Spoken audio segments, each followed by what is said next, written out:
Yes, good evening, one and all. So, welcome back to our session. Right now, in this session, we are going to start one of the most important basic concept from the physics point of view, 10th class CBSE 2024-25 batch. So, the name of the topic which we are going to discuss right now is about electromagnetism. Okay, so electromagnetism. So మనకి ప్రీవియస్గా state board అంటే 10th syllabus మారక ముందు so ఇదే unit మనకి electromagnetism అనే పేరుతో run అయింది. But after making some modifications in the syllabus మార్చిన తర్వాత magnetic effects of electric current అని చెప్పి మార్చారు. సో రెండు కూడా ఒకటే, బట్ హెడ్డింగ్ అనేది డిఫర్ అవుతుంది. లోపల కంటెంట్స్ అనేవి చాలా సింపుల్గానే ఉంటాయి. So nothing to worry. So the topic which we are going to discuss right now is about electromagnetism or magnetic effects of electric current. So రెండు ఒకటండి. సో ఎటువంటి కన్ఫ్యూజన్ పడద్దు. అందుకే మీకు ముందు హెడ్డింగ్లో మీకు క్లారిటీ అనేది ఇవ్వడం జరుగుతుంది. సో ఎలక్ట్రోమాగ్నెటిజం అని కూడా అనొచ్చు, లేదా magnetic effects of electric current అని కూడా అనొచ్చు అనమాట. సో ఇవన్నీ కూడా మనం తెలుసుకోవాల్సి ఉంది.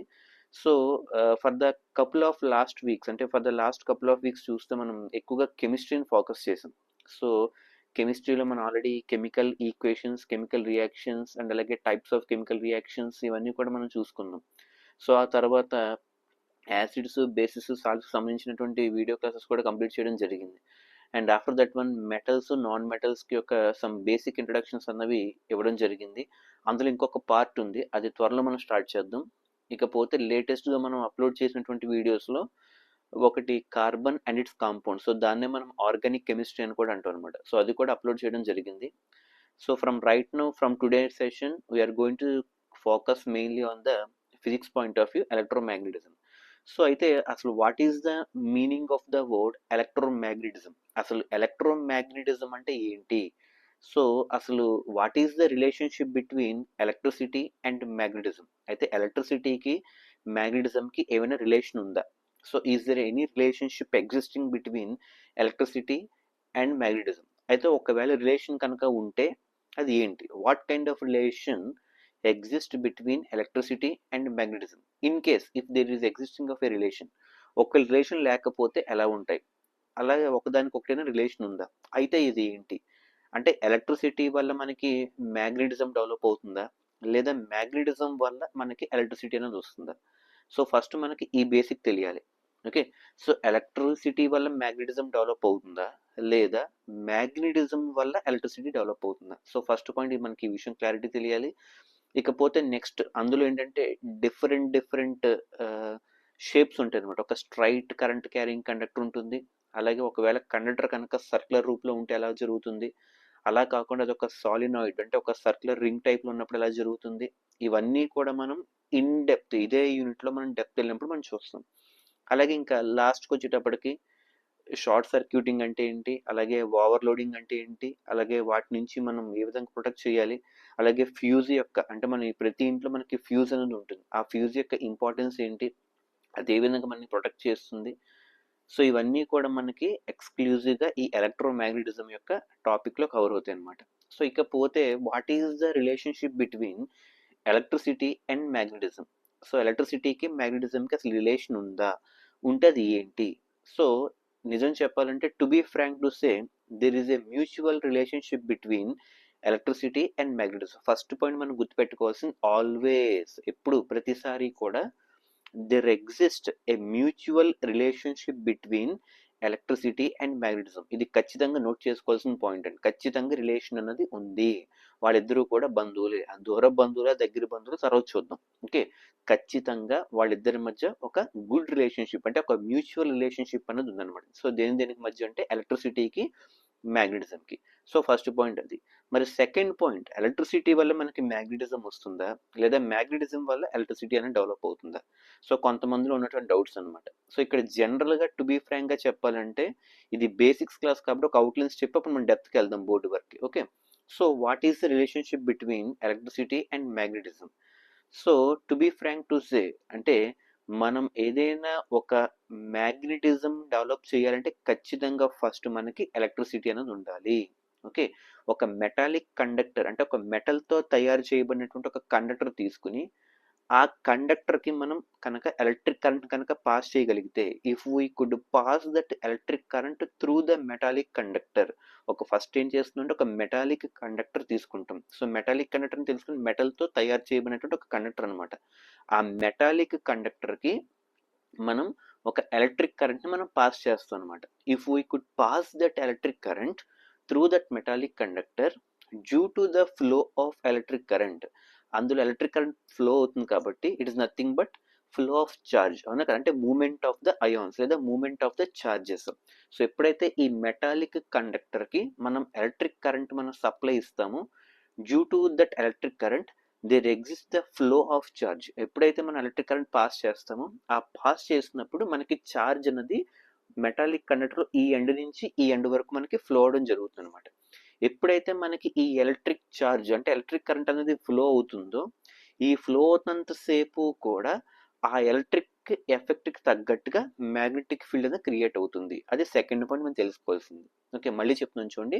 First of all we need to take a metallic conductor, ఒక మెటాలిక్ కండక్టర్ని తీసుకుని which is made up of a metal, and if we could pass the electric current, so దానిలోకి మనం ఏం పాస్ చేయాలి, ఎలక్ట్రిక్ కరెంట్ కనుక పాస్ చేయగలిగితే due to the flow of the charge, electric current అంటే ఫ్లో ఆఫ్ ఛార్జ్, అవునా కదా. So due to the flow of charge or due to the flow of electricity there develop a magnetic field surrounding that in that region. అది ఎక్కడైతే flow అవుతుందో ఆ flow అవుతున్నంతసేపు కూడా, ఏది ఫ్లో అవుతున్నంతసేపు, ఎలక్ట్రిక్ కరెంట్ అనేది ఫ్లో అవుతున్నంతసేపు, ఇది ఎంతసేపు అయితే ఫ్లో అవుతుందో ఆ ఫ్లో అవుతున్నంతసేపు కూడా దాని చుట్టూరా సరౌండింగ్ రీజియన్లో అది మ్యాగ్నెటిక్ ఫీల్డ్ని క్రియేట్ చేస్తుంది. అంటే దీన్ని బట్టి మనకి ఏం తెలిసింది, మ్యాగ్నెటిక్ ఫీల్డ్ అన్నది ఎలక్ట్రిక్ కరెంట్ నుంచి వస్తుంది. అంటే ఎలక్ట్రిక్ కరెంట్ మీద ఆధారపడి మనకి మ్యాగ్నెటిక్ కరెంట్ అని వస్తుంది. అంటే నువ్వు ఎక్కువ కరెంట్ కనుక పాస్ చేస్తే ఎక్కువగా మ్యాగ్నెటిక్ ఫీల్డ్ అనేది క్రియేట్ అవుతుంది. నువ్వు తక్కువగా కరెంట్ కనుక పాస్ చేస్తే ఇంటెన్సిటీ ఆఫ్ మ్యాగ్నెటిక్ ఫీల్డ్ కూడా తక్కువ ఉంటుంది. అంటే దేర్ ఎగ్జిస్ట్, ఇప్పుడు చెప్పాను చూడండి రిలేషన్షిప్, అవునా కదా. So there exist a direct relationship between electricity and magnetism. నువ్వు ఎంత ఎక్కువ ఎలక్ట్రిసిటీ ఇస్తే దానికి తగ్గట్టుగా మ్యాగ్నెటిక్ ఫీల్డ్ క్రియేట్ అవుతుంది. అంటే దీన్ని బట్టి మనకి ఇంకొక పాయింట్ అర్థమైంది, ఎలక్ట్రిసిటీ ఇస్తేనే మ్యాగ్నెటిక్ ఫీల్డ్ క్రియేట్ అయింది తప్ప మ్యాగ్నెటిక్ ఫీల్డ్ ఉన్న చోట మనకి ఎలక్ట్రిక్ ఫీల్డ్ ఉండదు. మీరు జనరల్గా థింక్ చేయండి ఒకసారి. మీకు స్టార్టింగ్లో చెప్పాను, ఎలక్ట్రిసిటీ వల్ల మనకి మ్యాగ్నెటిజం వస్తుందా లేదా మ్యాగ్నెటిజం వల్ల మనకి ఎలక్ట్రిసిటీ వస్తుందా మనం ఆలోచించమని చెప్పాం. ఒకవేళ మ్యాగ్నెటిజం వల్ల మనకి ఎలక్ట్రిసిటీ అన్నది రాదు, ఒకవేళ ఇన్ కేస్ వస్తే, for example magnetism 2 bar magnets తీసుకురండి, 2 బార్ మ్యాగ్నెట్స్ దగ్గర పెట్టినప్పుడు అది అట్రాక్షన్ అవ్వాలి లేదా రిపల్షన్ అవ్వాలి, అక్కడ మ్యాగ్నెటిక్ ఫీల్డ్ మాత్రమే ఉంటుంది, అక్కడ ఎలక్ట్రిక్ ఫీల్డ్ ఎలా వస్తుంది, అవునా కదా. కాబట్టి మ్యాగ్నెటిక్ ఫీల్డ్ వల్ల మనకి ఎలక్ట్రిసిటీ అనేది జనరేట్ అవ్వదు, బట్ ఎలక్ట్రిసిటీ వల్ల మనకి మ్యాగ్నెటిక్ ఫీల్డ్ క్రియేట్ అవుతుంది. సో ఈ పాయింట్స్ మనకి బేసిక్స్ కరెక్ట్గా మనకి పడితే యూనిట్ అనేది కరెక్ట్గా అర్థమవుతుంది.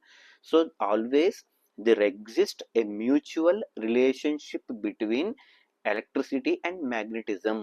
Okay, the production of this magnetism due to the flow of electric current or due to the flow of electric charge is known as electromagnetism. So దాన్నే మనం ఎలక్ట్రోమాగ్నెటిజం అంటాం. ఇప్పుడు అర్థమైందా లేదా. సో ఎలక్ట్రోమాగ్నెటిజం అంటే ఇప్పుడు ఫైనల్గా డెఫినేషన్ ఏం చెప్పొచ్చు, మీకు హెడ్డింగ్ కరెక్ట్గా మీరు అబ్జర్వ్ చేస్తే ఎలక్ట్రోమాగ్నెటిజం అన్న తప్ప మ్యాగ్నెటో ఎలక్ట్రిజం అని చెప్పలే.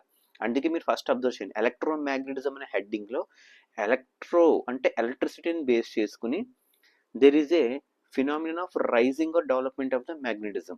సో ఎలక్ట్రిసిటీని బేస్ చేసుకుని మనకి మ్యాగ్నెటిక్ ఫీల్డ్ అనేది రైజ్ అంటే ఫినామినా డెవలప్ అవుతుంది కాబట్టి ఎలక్ట్రోమాగ్నెటిజం అని చెప్పాం అనమాట. So what is the meaning of electromagnetism, ఇక ఫైనల్గా మనం డెఫినేషన్ పాయింట్ ఆఫ్ వ్యూలోకి వస్తే, whenever we are taking a metallic conductor and if we could able to pass the electric current through the metallic conductor due to the flow of charge or due to the flow of electricity, there develops a magnetic field surrounding in that region. This phenomenon of generation of magnetic field due to the flow of electric charge is known as electromagnetism. So finally మనకి examination point of view అడుగుతాడు, what is electromagnetism. ఇప్పుడే చెప్పాను చూడండి, the phenomenon of generation of magnetic field due to the flow of electric current or flow of electric charge is known as electromagnetism. It means that it depends upon the amount of current we are passing through the conductor. So ఒక కండక్టర్లో మనం ఎంతైతే current pass చేస్తామో ఆ pass చేసిన కరెంట్కి తగ్గట్టుగానే magnetic field వస్తుంది తప్ప ఎక్కువ తక్కువ కాదు. మనం కనుక తక్కువ కరెంట్ కనుక పాస్ చేస్తే తక్కువగా డెవలప్ అవుతుంది, ఎక్కువ కరెంట్ పాస్ చేస్తే అది ఎక్కువగా డెవలప్ అవుతుంది. అంటే there exist a direct relationship between, ఇప్పుడు రిలేషన్ చెప్పొచ్చు డైరెక్ట్లీ ప్రపోర్షనల్ అనొచ్చా లేదా ఇన్వర్స్లీ ప్రపోర్షనల్ అనొచ్చు అంటే 100% we can see it is a direct relationship between electricity and magnetism. So without any doubt. Is clear or not? అది ఇదంతా కూడా అంటే ఇప్పుడు చెప్పాను చూడండి, ఎలక్ట్రోమాగ్నెటిజం అంటే ఏంటో చెప్పుకున్నాం, అలాగే ఎలక్ట్రిసిటీకి మ్యాగ్నెటిజంకి ఉన్న రిలేషన్ ఏంటో చెప్పుకున్నాం, అది డైరెక్ట్ ఇన్వర్స్ చూసాం, అలాగే ఒక ఎక్స్పెరిమెంటల్ ఒక మెటాలిక్ కండక్టర్ ద్వారా అది డైరెక్ట్గా ప్రూవ్ అవుతుందా ఇండైరెక్ట్గా ప్రూవ్ అవుతుందో చూసుకున్నాం, అలాగే ఎలక్ట్రిసిటీని బేస్ చేసుకుని మ్యాగ్నెటిజం వస్తుందా లేదా మ్యాగ్నెటిజం బేస్ చేసుకుని ఎలక్ట్రిసిటీ వస్తుందా కూడా మనం చూసాం. అయితే ఇదంతా ఎవరు చెప్పారు? ఇప్పుడు మనం చెప్పాము చూడండి, so there exist a relationship between electricity and magnetism అని చెప్పాము, అవునా కదా? ఆ రిలేషన్షిప్ ఏంటి? Direct relationship. డైరెక్ట్ రిలేషన్షిప్ అంటే ఏంటి? ఒక క్వాంటిటీ పెరిగితే ఇంకో క్వాంటిటీ కూడా పెరగాలి. అంటే ఇక్కడ రెండు క్వాంటిటీస్ ఉన్నాయి, ఒకటి ఎలక్ట్రికల్ క్వాంటిటీ, ఇంకోటి మ్యాగ్నెటిక్ క్వాంటిటీ. సో ఎలక్ట్రిసిటీ కనుక మనం పెంచగలిగితే కరస్పాండింగ్లీ మ్యాగ్నెటిక్ ఫీల్డ్ కూడా పెరగాలి. సో దాన్ని మనం డైరెక్ట్ రిలేషన్షిప్ అంటాం. అంటే దీన్ని బట్టి మనకు ఫస్ట్ పాయింట్ ఏం అర్థమైంది? The production of magnetic field it depends upon the passing of the current. Current యొక్క పాసింగ్ మీద అది డిపెండ్ అవుతుంది. అంటే కరెంట్ను మనం ఐ అనే లెటర్తో ఇండికేట్ చేస్తాం. ఐ స్మాల్ ఐ అండి, ఓకే. సో స్మాల్ ఐ అనే లెటర్తో ఇండికేట్ చేస్తాం. అదే మ్యాగ్నెటిక్ ఫీల్డ్ ఇంటెన్సిటీ అయితే మనం బి, క్యాపిటల్ బితో ఇండికేట్ చేస్తాం. అంటే మనకి మ్యాగ్నెటిక్ ఫీల్డ్కి కరెంట్కి మధ్య డైరెక్ట్ రిలేషన్షిప్ ఉంది. అంటే ప్రపోర్షనల్ సింబల్ తెలుసు కదా, ప్రపోర్షనల్ అంటే B is proportional to I అని చెప్పొచ్చు లేదా? బి అంటే magnetic field, so it depends upon the passing of current కాబట్టి బి ఈజ్ అంటే capital B is proportional to small I. Okay, so small I అంటే ఏంటి? అక్కడ కరెంట్ అనమాట. బి అంటే ఏంటి? Magnetic field. So small I అంటే కరెంట్ అని చెప్పాం. కరెంట్ అని ఎప్పుడు కూడా మనం ఏ యూనిట్లో మెజర్ చేస్తామంటే యాంపియర్. ఓకే, ఏఎంపిఈఆర్ఈ. యాంపియర్ అంటే ఒక సైంటిస్ట్ పేరు అనమాట. ఓకే, సో మనకి ఈ కరెంట్ని మనం మెజర్ ఎందులో చేస్తాం? ఫర్ ఎగ్జాంపుల్ మాస్ వెయిట్ అయితే కేజీ, ఫోర్స్ అయితే న్యూటన్స్, ఇలా చెప్తాం, అవునా? అలా ఇక్కడ మనకి ఎప్పుడైతే మనం అబ్జర్వ్ చేస్తే కరెంట్ని యాంపియర్ అనే యూనిట్లో మెజర్ చేస్తాం. అంటే so final you can say that be is proportional to I. So ఇదంతా కూడా అంటే relationship between electricity and magnetism. దీనికి ఈ రిలేషన్ చెప్పి ఎక్స్పెరిమెంటల్గా ప్రూవ్ చేసినటువంటి సైంటిస్ట్ ఎవరంటే very very very important. For the first time in the physics he was the only person to demonstrate there was a mutual relationship between electricity and magnetism. That scientist name ప్రతి ఒక్కరు note చేసుకోండి, అతని పేరు HC ఆయిస్టెడ్, ఓఈఆర్ఎస్టిఈడి. మళ్ళీ చెప్తున్నాను, capital H capital C, ఇవి sir names అనమాట. HC, okay, Hans Christian ఆయిస్టెడ్ అంటాం. అతను ఏమంటాం? హ్యాన్స్, హెచ్ఏఎన్ఎస్, హ్యాన్స్ Christian ఆయిస్టెడ్, HC ఆయిస్టెడ్, ఓఈఆర్ఎస్టిఈడి. Hans Christian Ørsted, OERSTED. He is the first scientist to demonstrate that there is a relationship between electricity and magnetism. So whenever a conductor is carrying current continuously throughout the metallic conductor, so it generates a magnetic field which is in proportional to the passing of the current. He has given a complete relationship and he has given a complete statement that నువ్వు ఎంతసేపు అయితే current produce చేస్తావో ఆ produce చేసిన తగ్గట్టుగానే ఇక్కడ magnetic field develop అవుతుంది. So there is a direct relationship. So ఇదంతా కూడా మనకి ఎవరు చెప్పారంటే హెచ్సి ఆయిస్టెడ్, హ్యాన్స్ క్రిస్టియన్ ఆయిస్టెడ్. చాలా చాలా చాలా ఇంపార్టెంట్ పర్సన్ నేమ్. అతనే మనకి ఇంట్రొడక్షన్ ఓపెనింగ్ అనమాట. Okay, Hans Christian Oersted. He belongs to Danes country.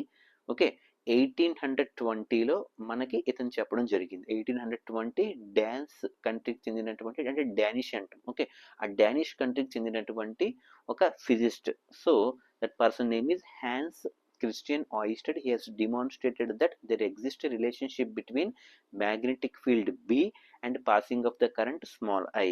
Okay, so he has given a statement that, okay, so if you increase the passing of the current, there develops a generation of the magnetic field. And finally he has given a statement that electromagnetism is nothing but the phenomenon of development or generation of magnetic field due to the flow of electric current or due to the flow of charge is known as electromagnetism.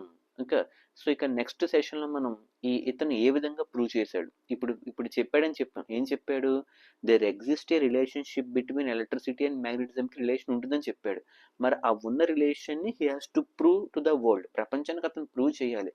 So next సెషన్లో మనం ఈ HC ఆయిస్టెడ్ యొక్క electromagnetism యొక్క యాక్టివిటీని మనం చూద్దాం. Is it clear or not? So good evening, have a nice day, take care everyone.